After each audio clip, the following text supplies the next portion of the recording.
8 o'clock every Wednesday. Talk about sports in general, Cougar sports, national sports, whatever we kind of feel like talking about. West Coast option. We're on the West Coast. You have an option to listen to us. That's the figure of the name anyway. Okay, so about KUGR, how long has this RSO been around? Well, KUGR as a radio station has actually been around for about half a century. The radio station's been around for an awfully long time. They used to be broadcast on the 95.1 frequency, but about 15 years ago they sold the frequency and decided to go, not at the time internet only, but through an RF receiver on your TV, which turned out to be a bad decision, but now we're on the internet only, have been for about the past 5 years or so. Okay, and besides sports, what kind of programming does KUGR offer? Well, we have a lot of rock shows as well. I know we have a couple of country music shows, a couple of political shows as well. So it pretty much whatever anybody wants to talk about on KUGR, they're free to come and do. I mean, it's an RSO, it's a student organization, so we kind of, within Complete and Total Reason, I know a few years ago, we had a sex talk show. So you can really come in and kind of talk about whatever you really want to on the station. It's not just sports, even though it's KUGR sports rock. It's not just rock, it's politics, country, sex talk. How can students go through the process of starting their own show out?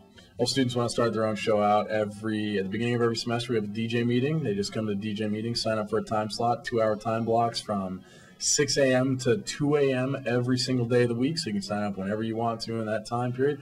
Most people tend to sign up after about 4 o'clock in the afternoon. Just come to that meeting at the beginning of each semester and you can get yourself signed up for a time slot and you can be on live radio.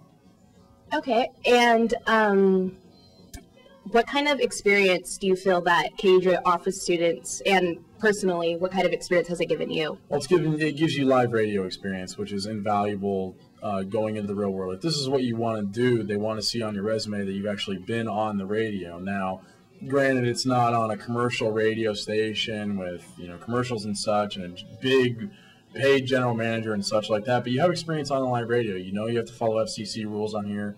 And you have to do certain things on this radio station that you still have to do with other radio stations. So it's the experience of being on it, and it's just a really fun time doing it too.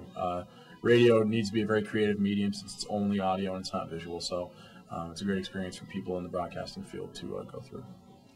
And I know that there's KZUU. What's the difference between KUGR and KZUU? Well, besides the fact that KZUU has a frequency, you can listen to them in your car. I suppose you could listen to us in your car, but you need a laptop to do it. KZUU plays more of the alternative, kind of cutting-edge music that, not as many people are focused on, but they're a great station in their own right. They play that music that, not necessarily everybody would hear, so in a sense that's very good. But we're very different because, right now we're playing a little Led Zeppelin at the break. We play mostly rock music that people have heard, greatest hits, that type of stuff. So KZUU a little more for the independent radio thinker, as it were. Okay. Good luck with the West Coast option, and thank you for talking to me. To listen to KUGR, you can visit KUGR.org. I'm Valerie Hernandez for The Mix. Back to you guys. Thanks, Valerie. That was excellent. So we'll be right back after this short break. All right, welcome back to The Mix. So the 82nd Academy Awards aired this past weekend to wrap up a really good movie-making season. What did you guys think? Did you watch them? It was record-setting because it was the first Best Director given to a female. And I find it really funny is because it was with The Hurt Locker, which I really loved, and I thought it deserved the Best Picture. Worthy. But it was because she's James Cameron's ex-wife, The the drama. director of Avatar. He was like, do you think he's like, I tell you everything you know, or Well, something like that? what was pissing me off is everyone thinking, oh, Avatar deserves it. Avatar was a good visual experience. It was not a good storyline. Yeah, the And everyone thinks The Hurt Locker is an artsy-fartsy kind of film. No, it's a great film. Like, I'm not kind of really into those kind of movies, but The Hurt Locker was amazing. It was thrilling. It was deep. It really had a good message into it. And I guarantee anyone out there, anyone watch that movie, you will love that movie. I promise. I promise. Watch the movie. You will Do you love think they were kind of especially sympathetic towards it because it dealt with the theme it dealt with?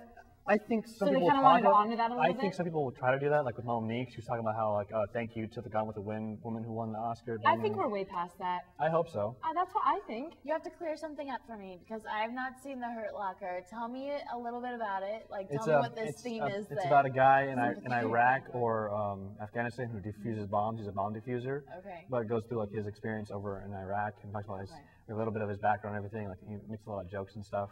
Okay. Like, it's about how like there are people out there who would rather defuse a bomb than go to the grocery store. Like they get you get really high off, like going up and defusing a bomb. I definitely think that's way more Academy Award winning. And more deep and more realistic than the look at these blue people.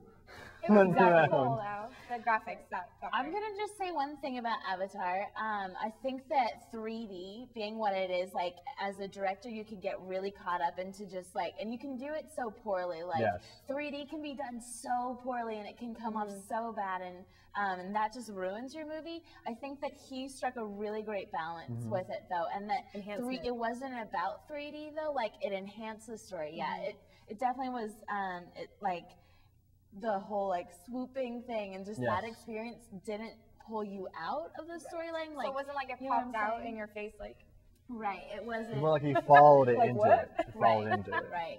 Okay, well let's talk about Sandra Bullock because I'm such a major fan, and I'm so glad that she's finally rewarded for her great actressness. Did you see The Blind Side? I saw Blind Side. She's always been Sandra in every movie. It wasn't the Oscar deserving. I thought that she was I think she should have won. Like out of. Oh look, I'm the Rich Rutman who goes against what everyone thinks I'm going to be. Look at me. Put aside everything, but she pulled it off. She was believable, I thought. Look at me, I'm Sandra Bullock now. And you know what, Meryl Streep, she's great and she's wonderful, and but we love her all the time, and she's classic and great quality. Okay, what about best actor? Jeff Bridges, how he got best actor for this role of Crazy Heart, and then the next movie he's going to be in is Tron. I found that to be hilarious. None of you know what Tron is. Okay, I feel dumb. Okay, never mind. Let's move on. No.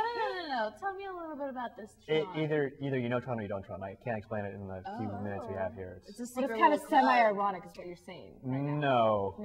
It's an old school movie about a video game kind of thing, video game kind of world. Okay. But I was kind of interested in the best supporting actress and actor. It was Christoph Waltz and Monique. The two characters, the Christoph Waltz playing most definitely I called it. He was an amazing actor. Like, what was he in? Inglourious Basterds. Wait, which one was he? He was the Jew hunter, the blonde Jew hunter guy. Oh yeah. So what I'm saying is like it was funny like how Monique's character in Precious was like this evil mom who was really bad, and then Christopher Waltz's character was the evil Jew hunter. The two most evil supporting actors and actresses ever. I thought it was so interesting how Oprah was really pushing that best supporting actress in that whole movie. She wanted to be really like the main actress's date to the Oscars, but the girl was like, "No, I'm taking my mom," or something like that. Like I read about it. She was like, "No, Oprah, it's okay." So Oprah got to stay away from Monique's hairy legs. Ooh. Oh, I saw pictures of that. She didn't shave. She went to a award show. Yeah, Monique doesn't shave her legs. Oh, go girl. Oh, go girl, go. Did you see the Kanye moment where the lady just straight up interrupted this guy's like award speech, like, "Yay, we won," and then she like ran on stage. It was like, "Anyway, so my speech." And I was working, so I didn't get to hear. I just heard posts afterwards about how Hurt Locker swept the Oscars, and I was like, yes, I love that movie.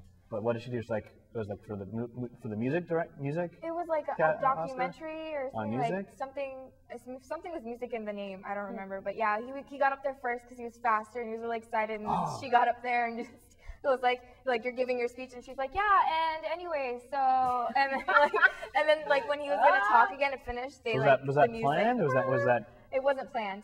I think it was was he pissed off about it?